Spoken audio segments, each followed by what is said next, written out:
Hey guys, it's Tom Box. Thanks for tuning into MST.TV. It's ruling time, and I know you guys have been waiting for ruling time for some time now because there hasn't been a lot of competitive events, and it takes a little more time to gather this stuff online. It's easier for me to actually see it in person. But anyways, a lot of the rulings we're going to be covering today will be regarding the link material restrictions coming from a lot of cards in Dual Overload. Did you misplay? These are the parts where people actually misplay, especially if you've been playing a manual simulator. Then yeah, you're more likely to encounter these. Or if you're playing an automated one, you'll be wondering, hey, why can't I continue my combo? Well, it's because your combo got cut short because you're making an illegal move, buddy.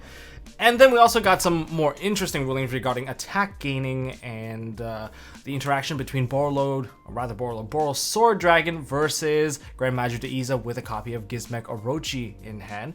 We also have a ruling regarding Dimension Shifter versus Artifact Lancea. How does that one play out? That's a user or viewer submitted question. And finally, we have one regarding the equipped monster. How do they actually work? Which ones actually gain their effects, which one don't? It's really simple, but I want to make sure everyone's on the same page. Just because we're not playing competitive Yu-Gi-Oh! In person right now doesn't mean that we have to fall behind in terms of our online play or when we come back into the scene once this whole situation blows over. So make sure you guys hit that like button, hit subscribe, ding notification bell, and let's just jump right into this one. Okay, we're gonna start backwards this time. We're gonna go with the viewer submitted ruling question first. The question was, what happens when you use an Artifact Lancea when there is a Dimension Shifter that's already active? Okay, good question. So according to Artifact Lancea's card text, at the relevant point during your opponent's turn, you contribute this card from your hand or face up from your field. Neither player can banish cards for the rest of this turn. This is a quick effect. First thing to point out is that it's only during your opponent's turn, so you cannot shut off your opponent that has D-shifted you. Yeah, a lot of people have attempted that, be like, oh, I got Artifact Lancea, I can counter your D-shifter. Yeah, that's not really true. You can only do it during your opponent's turn. So yeah, don't shoot your Artifact Lancea when you're not allowed to. That's part one.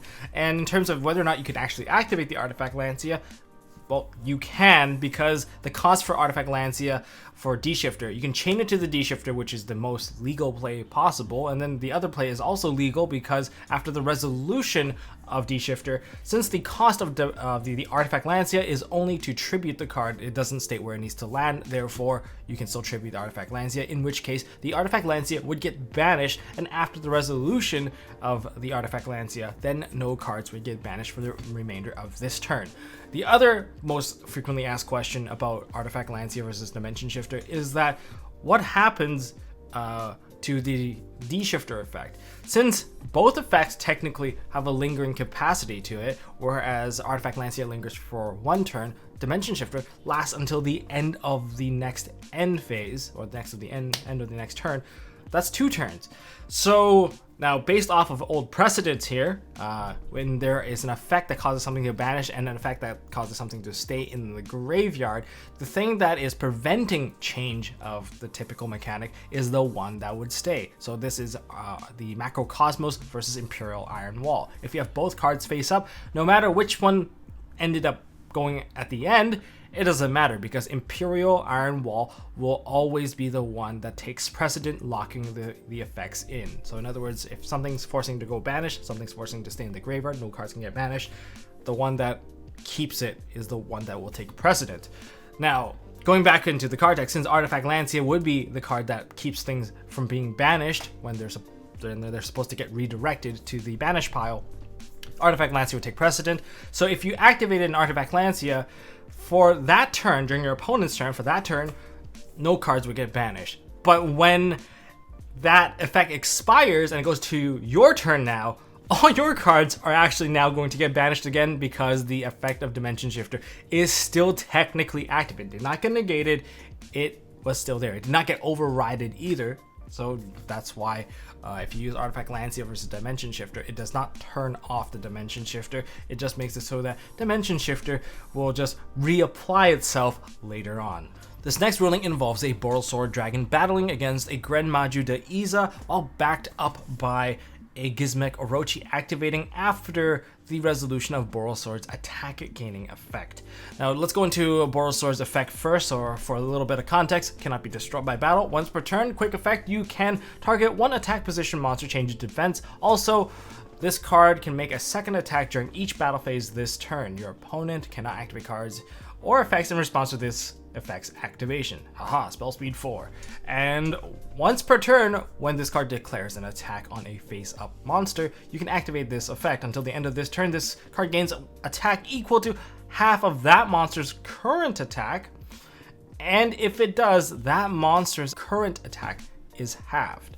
Now I want to put emphasis on the last line. That monster's current attack is halved. That's a halving modifier. With a halving modifier, there's a precedent monster to this, which would be Blackwing Gale the Whirlwind, which also halves the current attack of a monster. The precedent case that have been established for the halving modifier is that all the previous modifiers before that are stuck or quote unquote no longer continuously active. Whether you have a field spell that's boosting the attack, you yourself have a continuous effect that boosts your attack constantly, like Gren Maju to Iza or Chaos Necromancer or something along those lines, or you have something that at a lingering effect boosted your attack temporarily.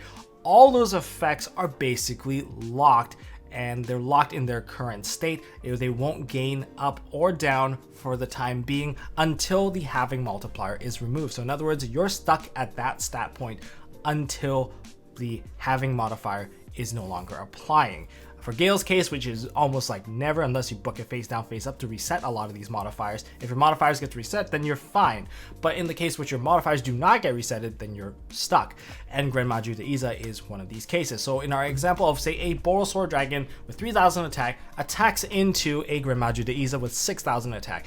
The Borrelsword dragon activates its effect, taking, or rather gaining the 3000 attack, putting it at 6000, and then also halving the attack of Gren Maju to Iza down to 3000. And in which case, the player with Gren Maju activates a Gizmek Orochi from hand, banishing 8 cards, which potentially would have boosted that Gren Maju by another 3200 attack points. However, that is not going to boost the attack because Gren Maju to Iza is still locked under that halved multiplier, so it's going to stay at the 3000 until, well, the end of the turn, but we're still in battle, so Borrelsword Dragon will continue its attack into the Gren Maju to Iza, which is now stuck at 3000 attack, even though it did gain additional 8 cards banished, but that particular modifier, its own effect, is stuck because of the halving, and therefore Borrelsword will run it over. This case is going to be a lot more common, and I hope people didn't get screwed over by that in real life. Be like, oh yeah, since my effect is continuous, I'm just going to gain more after that. That's not how it works. You have to wait till the halving modifier is no longer applying, and that's something that a lot of newer players aren't completely aware of because Blackwings weren't in the meta during the time that they joined the game. So there you have it. So if there's a halving multiplier applied and you have something that continuously gains attack, whether it be from field spells or anything, those won't really work as long as it was already applying at the time when the halving multiplier got set in. Yeah, does that make sense? Hopefully that was clear enough for you guys. So yeah, Borrelsword versus Gren Maju and Gizmek Orochi, Borrelsword will win. This next chunk is going to be a little PSA for Raid Raptor Y-Strix, Simorgh, Link Monster, and also Union Carrier, all of which are Link monsters that have a bit of a Link material restriction attached to them. Let's start with Raid Raptor Y-Strix. Just remember that the monster that Raid Raptor Y-Strix summons out has to be a level 4 Dark Wing Beast monster from your deck in a defense position, and the monster's effect is negated, and that monster cannot be used as a link material, which is why everyone either synchros it off or uses it as Xyz material to go into Force Tricks to get the whole infinite negate combo shenanigans out with that particular play. Okay, that's all cool and good, but just make sure that you don't just link it off, because I've seen people do it like, oh, I get out the monster, I'll just link it off into the Simorgh bird, which sets me up already. Yeah, don't do that. Just read the first line. I get that that part is kind of buried in the middle, but it is there. Second monster would be the Simorgling. Simorgh, the Bird of Sovereignty. The very first line already states, cannot be used as a link material. So don't use it to go into an Appaloosa, but why would you bother? If you go into Simorgh anyway, who cares? You've got one of the best monsters that spits out a monster every single turn. And it's not that weak either, and it only opens zones for you, so I don't get what is there to complain about. But yeah, don't try to link it off into an Appaloosa, which is one of the plays I've seen people do for some reason. And I've seen people just revive it for that particular purpose. Like Monster Reborn, your opponent's Simorgh. Okay, cool. You got a 24 beat stick. If you don't play Wing Beast, it's useless to you. And then finally, Union Carrier. Union Carrier, just remember that The turn that it is link summoned, it cannot be used as a link material. That's it. It's very simple. But I've seen people take Union Carrier plus the monster in the extra monster zone, which is typically a link 2, go into an Appaloosa or an Unchained Abomination because they're locked into darks. That's not allowed, so that's why in my combo previously in the other video, I had to pop it with a quad Borrel just so that I can bring back my 2 monsters and then I can use the quad Borrel and to link into the Unchained Abomination. That's how you do it. And speaking of quad Borrel, make sure that if you use quad Borrel's effect, you can't summon out any more link 2s. Some people go into a Union Carrier after that. That's not possible because that's why you gotta work around your combos properly. That's really it. And side note, Union Carrier can equip any monster with a matching type or attribute similar to its own summoning recipe, type and attribute. As long as one matches, you can get whatever you want. That's it. That's the PSA there. And as we close this one out, just want to give a friendly reminder to everyone about equipped monsters, that if a monster is equipped to another monster, say through the effect of Union Carrier or Borrelsword Savage, just remember that when a monster is equipped, they basically lose most of their monster effect card text, except for anything with the specific line of saying, while this card is in the spell and trap zone, or while this monster is equipped to another monster, do X. Only those types of effects would apply, such as Dragoonity Phalanx. While this card is equipped to another monster, you can special summon this card out from the spell and trap zone, or you have Dragon Buster Sword, the one that prevents people from accessing their extra deck. Yeah, that part applies because while this card is equipped to another monster, it does the whole extra deck locking effect. Yeah, that part does apply. But anything else, like say you have a Borrelsword Savage equipped with a Crystal Needle Fiber, which has a quick effect to, you can banish this card you control to synchro summon out a synchro tuner. You can't use that effect because technically an equipped spell, so its monster effects are no longer applying. Otherwise, you would get stuff like, oh, I'm just going to equip a Vanity's Fiend and lock my opponent out from special summoning out anything.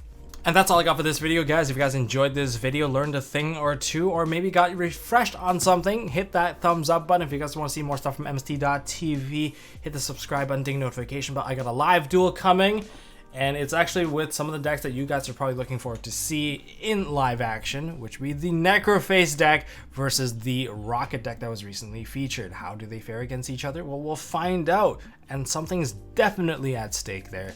And until next time, don't forget to hold on to your MST.TV, and I'll see you guys in the next one.